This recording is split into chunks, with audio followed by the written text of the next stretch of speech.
오늘은 담임 목사님께서 이 장례 때문에 제가 대신 하나님의 말씀을 전하겠습니다. 빌립을 광야로 보내다 라는 제목으로 하나님의 말씀을 나누겠습니다. 어느 징글징글하게 무더운 여름이었습니다. 어떤 분이 자신이 쓴 연극의 제작비를 벌기 위해 거리 공연 아르바이트를 했습니다. 장소에 미리 도착해서 스피커와 홍보 팻말을 세웠고 얼마 후에 공연을 맡은 마술사가 도착을 했습니다. 근데 그 마술사가 이렇게 말을 하는 거예요. 아니 근데요, 이렇게 더운 날 어떻게 공연을 합니까? 마술사가 공연을 하기도 전부터 짜증을 냈습니다. 땡볕에서 공연하는 것이 얼마나 힘든지 이해는 하지만 어쩔 수 없이 마술사를 달래야만 했습니다. 그래도 관객이 꽤 있으니 시간은 꼭 채워주시기 바랍니다 하고 마술사를 달랬습니다. 그런데 그 마술사는 45분간, 약속한 45분간 공연을 해야 됨에도 불구하고 15분 정도 공연을 하고는 말없이 사라져 버렸습니다. 그 일이 있은 그 다음 주에도 이분은 같은 장소에서 일하게 되었습니다. 이번에는 상황이 지난주보다 더 열악했습니다. 더운 거는 물론이고 이날은 관객마저도 없었습니다. 게다가 이날 공연할 사람은 춤을 추는 댄서였습니다. 그래서 그 댄서에게 이분이 이렇게 말을 했어요. 오늘은 날도 너무나 덥고 관객도 하나도 없으니까 너무 열심히 안 해도 됩니다. 그냥 상황 봐서 그냥 대충 하고 마치셔도 괜찮습니다. 그러자 그 댄서가 이렇게 말을 하는 겁니다. 아니 여기 계시잖아요, 관객이요. 그 관객은 다름 아닌 알바비를 주고 고용한 사장님 그의 자신이었습니다. 음악을 틀자 댄서는 곧바로 춤을 추기 시작했고 그의 옷은 땀으로 흠뻑 젖었습니다. 그러나 그는 멈추지 않고 계속해서 열심히 춤을 추었습니다. 공연을 마치고 그 댄서에게 음료수를 건네며 감사의 인사를 건넸습니다. 오늘 정말 고마웠습니다. 덕분에 공연은 잘 끝났습니다. 이 일이 있은 후에 이분은 연극을 그만두고 드라마 보조 작가가 되었습니다.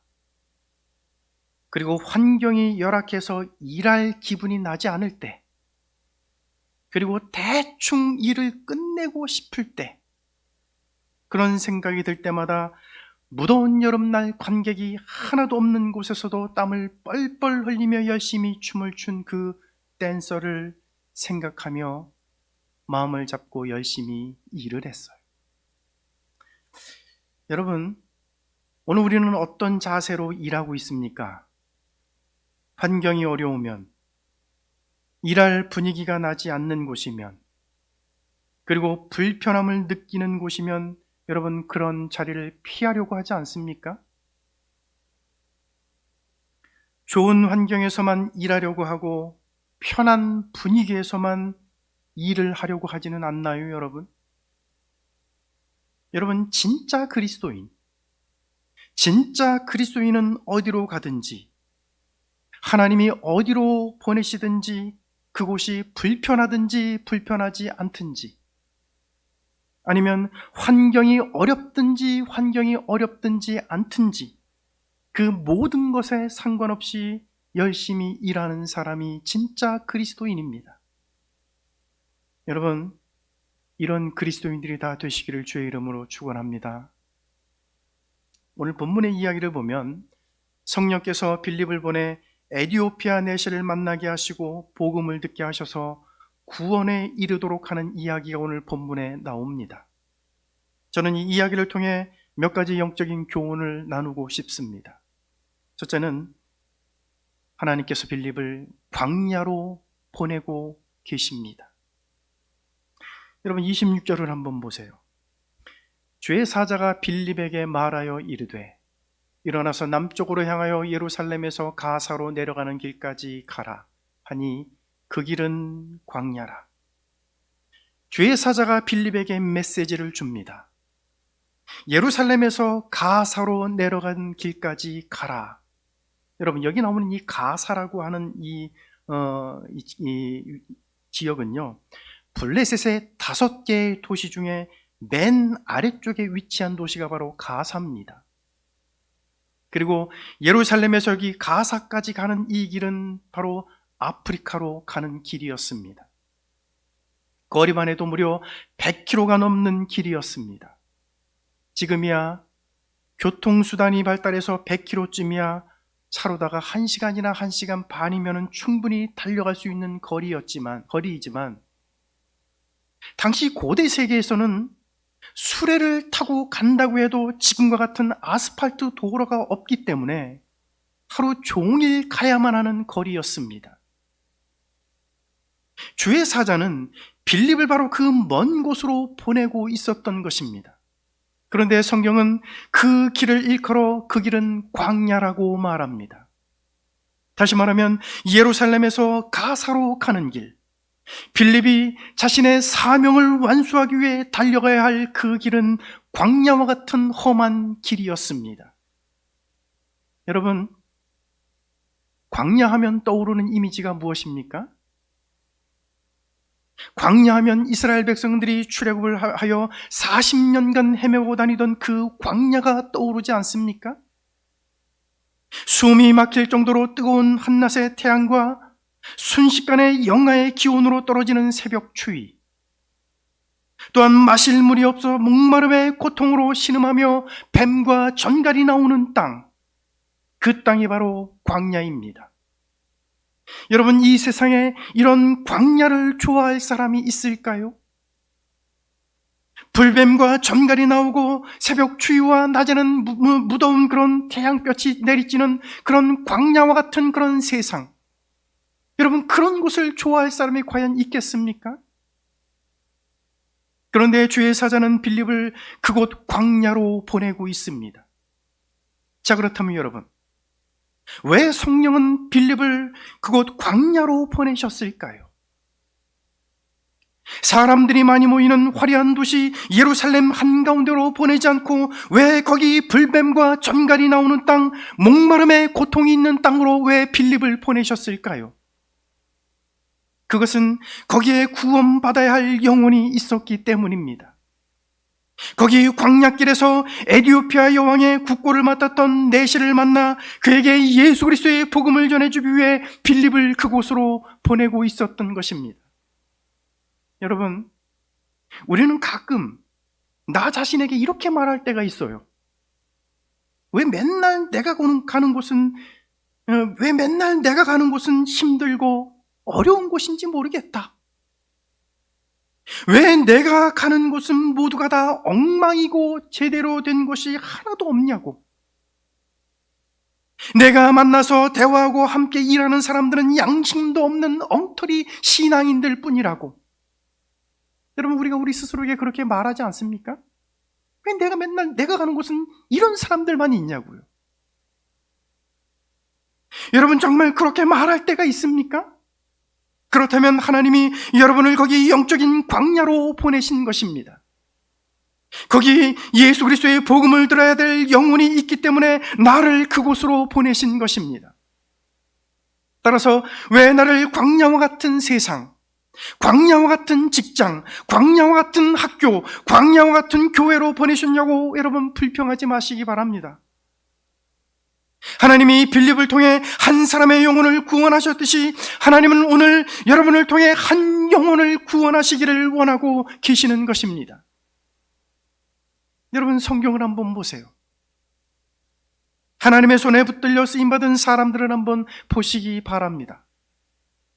모세를 보고 이사야, 예레미야를 보시기 바랍니다. 바울을 보시고 빌립을 보시기 바랍니다. 이들은 한결같이 광야와 같은 세상, 하나님이 없이 죽어가는 어두운 세상 한가운데로 보냄을 받았던 사람들이었습니다. 만약 여러분들이 서 있는 자리가 영적인 광야와 같은 곳이라면, 여러분이 가는 곳이 하나님 없는 영적인 어둠의 장소라면, 하나님은 죄와 어둠 가운데 죽어가는 영혼들을 구원하기 위해 여러분들을 그곳으로 보내신 것입니다. 그렇다면 나를 그곳 영적인 광야로 보내신 하나님 앞에 불평을 버리고 여러분 순종해야 되지 않겠습니까? 나를 통해 예수 그리스도의 구원의 복음이 전해지고 영혼 구원이 일어나기를 여러분 기도해야 되지 않을까요? 두 번째는 에티오피아 내시에게 하나님의 놀라운 은혜와 축복이 임합니다. 여러분, 에티오피아 내시는요, 큰 은혜와 축복을 받은 사람입니다. 여러분 27절을 한번 보세요. 일어나 가서 보니 에티오피아 사람 곧 에티오피아 여왕 간닥의 모든 국고를 맡은 관리인 내시가 예배하러 예루살렘에 왔다가, 여러분 여기 에티오피아 여왕 간닥이라는 말이 나와요. 에티오피아 여왕 간닥에. 여러분 이 간닥이라고 하는 그 여왕의 이름은 실제 여왕의 이름이 간닥이라는 말이 아니고 에티오피아 왕가의 칭호, 에티오피아 왕조의 이름이 간닥이라는 말입니다. 여러분 우리가 구약 성경을 보면은 이 애굽의 왕들을 다 바로라고 말을 하죠. 그죠? 그래서 애굽의 왕들을 얘기할 때 다 바로라고 말을 하기 때문에 이 바로가 저 바로인가? 옛날에 있던 이 바로가 아직도 살아있나? 우리가 그렇게 그렇게 오해를 할 때가 있단 말이에요. 그런데 여러분, 그 애굽의 모든 왕들의 이름이 다 똑같이 바로가 아니라 그 왕조의 이름이 바로입니다. 본래 애굽의 왕들의 이름은 다 틀려요. 아멘호텝 1세, 아멘호텝 2세, 우리가 잘 아는 바로 공주는 하세푸세트, 그 이후에 아모스 1세, 아모스 2세, 그리고 람세스 1세, 람세스 2세. 이렇게 이 애굽의 모든 왕들의 이름은 다 달라요. 그러나 그 모든 왕들을 통칭해서 그냥 바로 왕이라고 부릅니다. 그것은 그 왕의 이름이 바로가 아니라 왕조의 이름이 바로라는 얘기예요. 자, 그것처럼 간닥에는 에티오피아 왕조의 이름입니다. 그런데 이 사람 내시가 어떤 사람이냐면 에티오피아 여왕 간닥의 모든 국고를 맡은 사람이었습니다. 지금과 비교한다면 이 사람은 재무부 장관에 해당하는 고위 공직자였습니다. 그런데 여러분, 이 사람은 안타깝게도 내시였어요. 여러분 구약성경 신명기 23장 1절에 보면 내시는 여호와의 총회에 들어오지 못하도록 규정하고 있습니다. 그러니까 이 사람 내시는 신명기 율법대로 하면은 하나님의 백성이 될 수 없는 사람이었습니다. 게다가 이 사람은 에티오피아 출신이에요. 학자들은 이 사람을 흑인으로 보고 있습니다. 유대민족이 아닌 흑인이었던 아프리카 흑인인 이 사람이 어떻게 하나님의 백성이 되었는지 정말로 놀라울 따름입니다. 그런데 이 사람이 예루살렘 성전에 하나님을 예배하기 위해 왔습니다. 저 멀리 아프리카 에티오피아 땅에서 예루살렘까지 하나님을 예배하기 위해 먼 거리를 달려왔던 것입니다. 아마도 이 사람은 예루살렘 성전에 들어가지 못했을 겁니다. 왜냐하면 신명기 율법 규정에 따라 내시는 성전에 들어갈 수 없었기 때문에 이 사람은 예루살렘에 왔다 할지라도 성전 외곽에서 하나님을 예배했을 것입니다. 여러분 시편 84편 10절에 보면 이런 말씀이 나와요. 주의 궁정에서의 한날이 다른 곳에서의 첫날보다 나은즉 악인의 장막에 사는 것보다 내 하나님의 성전 문지기로 있는 것이 좋사오니. 시편 기자가 하는 말이 뭘까요, 여러분? 하나님의 궁전에서 하루를 사는 것이 다른 곳에서 첫날을 사는 것보다 낫고, 악인의 장막에서 사는 것보다는 차라리 하나님의 성전 문지기로 사는 것이 더 좋다는 것 아닙니까? 비록 하나님의 성전 문지기일지라도 그것이 악인의 장막에서 떵떵거리며 사는 것보다 더 축복이라는 것 아니에요, 여러분? 그러면 여러분, 비록 성전 안에는 들어가지 못한다 할지라도 성전 외곽에서라도 하나님을 예배하는 에디오피아 내시는 축복받은 사람이 아닐까요? 여러분, 하나님을 잊어버리고 하나님을 예배하지 않으면서 크고 좋은 집에서 100년을 산들, 여러분, 그것이 무슨 축복이겠습니까? 하나님을 예배하지도 않으면서 자기가 하는 일이 술술 잘 풀리는 것을 우리는 과연 축복이라고 말할 수 있을까요? 단 하루를 살아도 하나님 성전의 문지기로 사는 것이 더 큰 축복입니다. 여러분, 이것을 잊지 마시길 바랍니다. 자, 그런데 에디오피아 내시에게는 더 놀라운 축복이 있었습니다. 두 가지의 축복이에요. 하나는 그가 성경을 가지고 있었다는 것입니다. 여러분, 28절을 보세요. 돌아가는데 수레를 타고 선지자 이사야의 글을 읽더라. 여러분, 에디오피아 내시는 성경 이사야 사본을 가지고 있었습니다.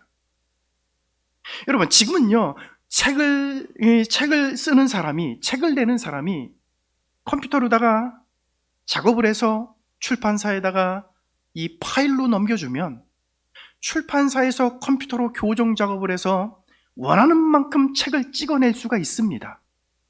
1000권이든 10,000권이든 원하는 만큼 책을 찍어낼 수가 있어요. 그리고 소비자들은요, 돈만 내면은 언제든지, 그것이 무슨 책이든 성경이든 성경이 아니든 돈만 내면 우리는 너무나 편하게 구입할 수 있습니다. 그런데 여러분, 2000년 전의 책은 전부 다 손으로 썼습니다. 그것도 종이가 없었기 때문에 주로 양의 가죽을 벗겨서 얇게 말린 양피지에다가 책을 썼어요. 따라서 책을 원하는 대로 찍어내듯이 만들 수가 없었던 것이 바로 2000년 전이었습니다. 그러니까 꼭 필요한 사람이 아니고는 성경을 가지고 있기가 힘들었다는 것입니다. 그런데 에디오피아 사람 내시가 어떤 경로로 성경 이사야서를 가지고 있었는지는 잘 모르지만 이 사람 손에 성경이 있다는 것은 정말로 큰 축복이었습니다. 왜 그럴까요? 왜 이 사람이 성경을 가지고 있는 것이 축복이었을까요? 이유가 있어요, 여러분. 이 사람이 이사야서를 읽다가 빌립을 만나요. 그리고 빌립이 그 뜻을 깨닫게 해주어서 이 사람이 예수 그리스도를 믿고 구원을 받습니다. 그래서 그렇기 때문에 성경을 가지고 있었던 것이 이 사람에게는 얼마나 큰 축복일까요? 여러분, 우리는 집에 성경이 뽀얗게 먼지가 쌓이고 이사 갈 때나 집을 정리할 때면 그것조차도 짐이 된다고 내다 버리기까지 합니다. 우리는 성경을 그렇게 취급을 해요. 그러니 성경을 가지고 있는 것이 얼마나 큰 축복인지 우리는 잘 깨닫지 못합니다. 공산주의 나라에서는 몰래 예배를 드리는 지하교회 성도들이 성경 한 권을 구하기가 얼마나 어려운지 모릅니다. 성경을 구할래야 구할 수도 없고, 설령 성경을 구한다 할지라도 그것이 발각되기라도 하면 감옥에 가거나 심지어는 목숨을 잃는 경우도 종종 생깁니다. 여러분, 오늘 우리가 성경을 읽고 싶을 때 언제든지 꺼내서 볼 수 있는 것은 큰 은혜이며 축복입니다. 그런데 이 큰 축복이 지금 내 옆에 있고 각 가정마다 있는데도 그 은혜와 축복을 내 것으로 삼지 못하고 있는 것은 매우 안타까운 일입니다. 여러분 방에 있는 성경을 꺼내 읽으십시오. 하나님의 말씀을 읽을 때 은혜와 축복이 임할 줄로 믿습니다. 자, 여러분, 에디오피아 내시에게 또 하나의 축복이 있었어요. 하나님이 빌립을 보내셔서 그가 읽으면서도 깨닫지 못하고 있었던 성경 이사야 본문의 의미를 가르쳐 준 겁니다. 30절 31절을 보세요. 빌립이 달려가서 선지자 이사야의 글 읽는 것을 듣고 말하되 읽는 것을 깨닫느냐? 대답하되 지도해 주는 사람이 없으니 어찌 깨달을 수 있느냐 하고 빌립을 청하여 수레에 올라 같이 앉으라 하니라. 여러분, 에디오피아 내시는 이사야의 글을 읽었지만 알 수가 없었습니다. 그래서 하는 말이 이렇게 말을 하죠. 지도해 주는 사람이 없으니 어찌 깨달을 수 있느냐. 지도해 주는 사람이 없어서 모른다는 얘기예요. 하나님이 빌립을 보내주시지 않았다면 에디오피아 내시는 자신이 읽고 있었던 성경의 의미를 영영 모르고 있었을 것입니다. 그런데 하나님이 빌립을 보내주셔서 그가 읽으면서도 모르던 본문의 의미를 가르쳐 주었습니다. 그래서 그는 이사야 본문의 의미가 예수 그리스도에 관한 것인 줄을 깨닫게 됩니다. 그리고 예수 그리스도를 구주로 영접하고 세례를 받고 구원을 받게 됩니다. 여러분, 오늘 우리도 마찬가지입니다. 하나님이 우리에게 성경을 가르치는 교사와 목사를 보내주신 것은 큰 은혜요 축복입니다. 가끔 이렇게 말하는 사람들이 있어요. 성령께서 다 알려주시는데 왜 교사가 필요합니까? 성령께서 다 알려주시고 깨닫게 해주시는데 왜 목사가 필요하고 왜 신학 공부가 필요하죠? 여러분, 이렇게 말하는 사람들이 있어요. 여러분, 정말로 그렇습니까? 성경을 읽으면 성령님이 모든 걸 다 알게 해주기 때문에 목회자도 교사도 성경을 가르쳐주는 신학자들도 과연 필요 없을까요? 만약 여러분 그 말이 맞다면 에디오피아 내시에게 빌립을 보낼 필요가 뭐가 있습니까? 그냥 성령께서 다 가르쳐 주시면 되잖아요. 여러분, 성경에 보면 바울도 예수님도 회당에 들어가실 때마다 성경을 가르치셨습니다. 우리는 성경의 탁월한 신학자들과 교사들과 목회자들을 통해 성경의 가르침과 내용을 배울 때가 많습니다. 하나님은 그들을 통해 성경의 깊이와 넓이를 가르치도록 하셨습니다.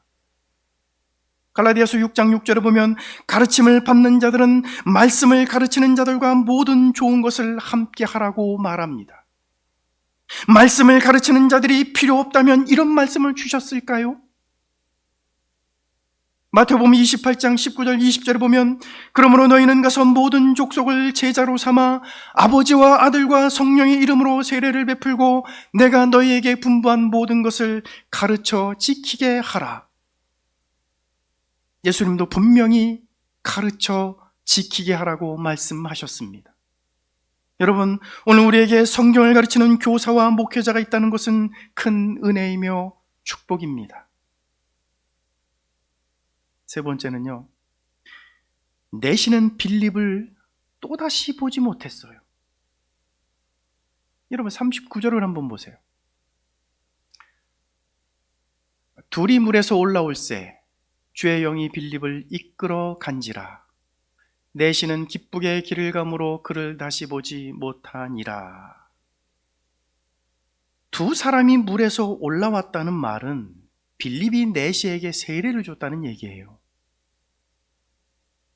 여러분, 세례를 우리가 받지 않았다 그래가지고 그 사람이 구원을 못 받았느냐? 그거는 아닙니다.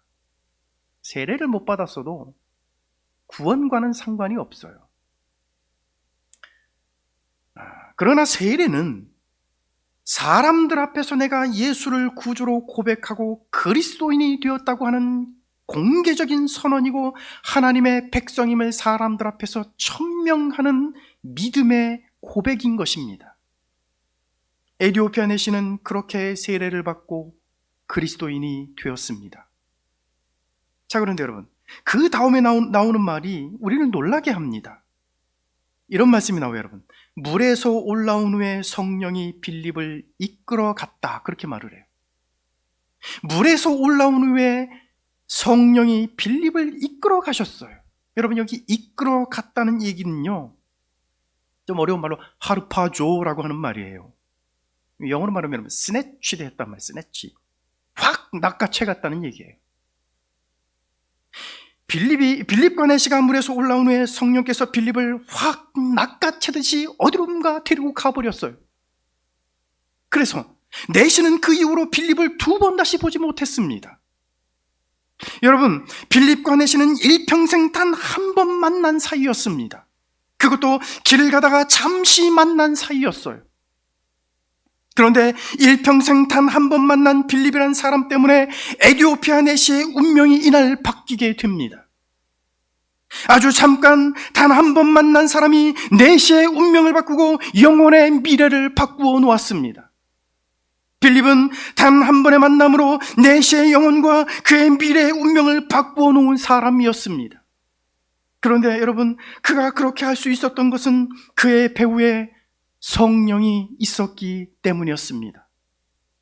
빌립은 성령의 인도와 지시를 따라 예루살렘에서 가사로 내려가는 길로 내려갔고, 성령의 지시를 따라 에티오피아 내시에게 다가가 성령의 지시를 따라 하나님의 말씀, 이사야 성경 말씀을 풀어 가르쳐 주었습니다. 사랑하신 여러분, 성령의 인도와 성령의 지시를 받으며 사는 사람은 이렇게 살 수 있습니다.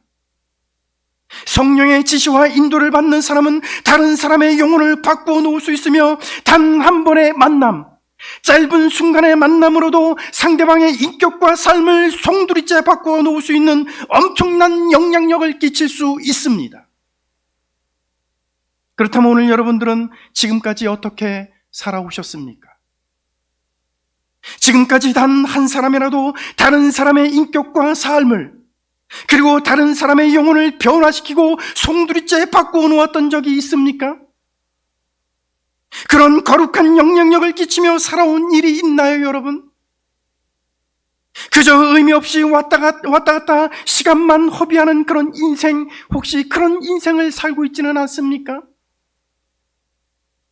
단 한 번을 만나도 삶을 송두리째 바꾸어 놓을 만큼 영향력을 끼치는 사람, 성령의 능력으로 나와 만나는 사람, 단 한 번 짧은 만남이라 할지라도 그들의 인격과 그들의 삶을 바꾸고 그들의 영혼이 예수 그리스도를 믿도록 하는, 여러분, 이런 인생 되시기를 주의 이름으로 축원합니다. 최근에요, TV와 유튜브를 보면 젊은이들에게 가장 선호하는 최고의 인기 강사 한 사람이 있습니다. 여러분, 존 리라고 여러분 들어보셨습니까? 불과 얼마 전까지만 해도 여러분, TV 공영방송 3사에 이 사람이 안 나오는 데가 없었어요. 심지어 예능 프로그램까지 나와가지고 이 사람이 나왔는데요. 존 리라고 하는 사람이요. 이 사람이 어떤 사람이냐면요, 메리츠 투자회사 대표입니다, 여러분. 근데 이 사람이 왜 유명하냐면 부자 되는 법을 강의를 하면서 이 사람이 유명해졌어요. 부자 되는 법. 엄청난 인기몰이를 하고 있습니다. 수많은 젊은이들이 그의 강의에 열광하며 그의 강의를 듣고 인생의 방향을 송두리째 바꾸고 있습니다. 그런데 참 안타깝게도 그의 강의의 내용은 주식에 투자하라는 겁니다. 주식 투자예요. 차도 사지 말고, 이거 제 얘기가 아니라 그 사람 얘기예요. 그 사람이 하는 얘기입니다. 여러분, 차도 살지 말고 시계도 사지 말고 커피도 사 먹지 말아라 그래요. 네? 그 돈으로 주식을 사서 죽을 때까지 주식을 가지고 있어라. 그리고 그 주식을 후손에게 물려줘라. 그러면 당신도 부자가 될 수 있습니다. 그 강의를 하고 다니는 거예요. TV 공영 3사가 여러분 다 그 사람 방송을 다 했고, 여러분 예능 방송에서도 나와가지고 여러분 주식으로 돈 버는 법을, 그 사람이 돈 버는 법을 강의를 했단 말이에요. 유튜브에 나와가지고 여러분 강의를 하는데 수많은 젊은들이 열광을 하고 있습니다. 그분이 우리나라 대학생들을 다 모아놓고 강의를 하는 그 강의를 제가 들었습니다. 도대체 이 사람은 왜 이렇게 사람들을 열광시키는가?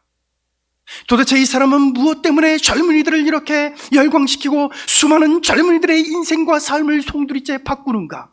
너무나 궁금했어요. 그래서 그 사람의 대학생들을 모아놓고 강의하는 것을 들어봤어요. 이런 말을 합니다. 대학생들한테 이렇게 질문을 던져요. 여러분들 행복합니까? 행복하지 않습니까? 대학생들이 행복하지 않다고 대답을 합니다. 그랬더니 이렇게 말을 해요. 돈이 없기 때문입니다. 저는 처음에 농담인 줄 알았어요. 근데 이분이 진심으로 얘기를 해요. 여러분들이 행복하지 않은 것은 돈이 없기 때문입니다.